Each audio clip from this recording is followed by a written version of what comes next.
Hi Nelson County families, my name is Liz Mattingly and I'm a new allied health teacher at Nelson County High School this year. This week I've had the opportunity to reach out to several Nelson County families to discuss the return to school in the fall. During my conversations with families, I was able to detect excitement. People are excited about back to school. A lot of people want their kids and are ready for them to be back to physical school. And some families have a lot of anxiety about the unknown and about going back as well. In an effort to provide as much clarity and information as possible, we've created a one-stop shop back to school website at welcomebackncs.com. Once you visit the welcomebackncs.com website, scroll to the bottom of the page for some very important links on back to school information.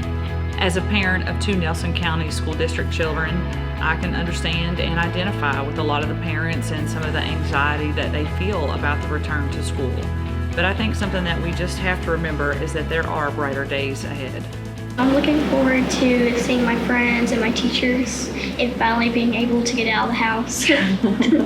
My kids are looking forward to coming back to school. They are super ready. I want to go back to school, but I know there's going to be risk, and it's going to be difficult because of the risk and the different changes of going back to school.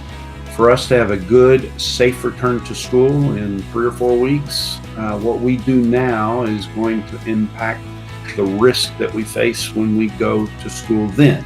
Well, getting back into routine, I think, is the most important thing. Just, having the kids be able to socialize and interact and be around their peers and have a sense of normalcy. Of course, I'm nervous.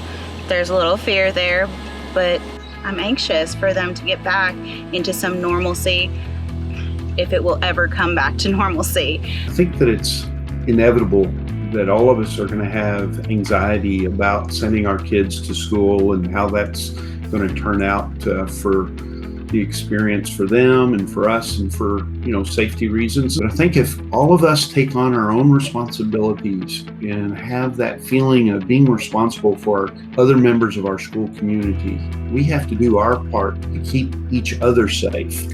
Just to have that mindset constantly that what we're doing is not only for ourselves, but to help our neighbors, and what can be more important than helping the people we go to school with and care for. The positives that come out is our development of technology and knowing that if we absolutely have to, we can do school at home for a longer period of time. And I don't think of that as a permanent solution. I don't think we can continue to do that, but if something happened that we did have a major outbreak, we know we can have some effective education at home.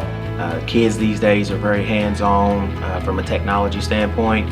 We know that it's the way of the future, so it just so happens we found out during a pandemic that we're capable of doing such. I do think that the best of all worlds is for our kids to be in the classroom, to be in school, to have that ability to have socialization and interactions with their peers. That would be the best. So let's all contribute and try to make that happen.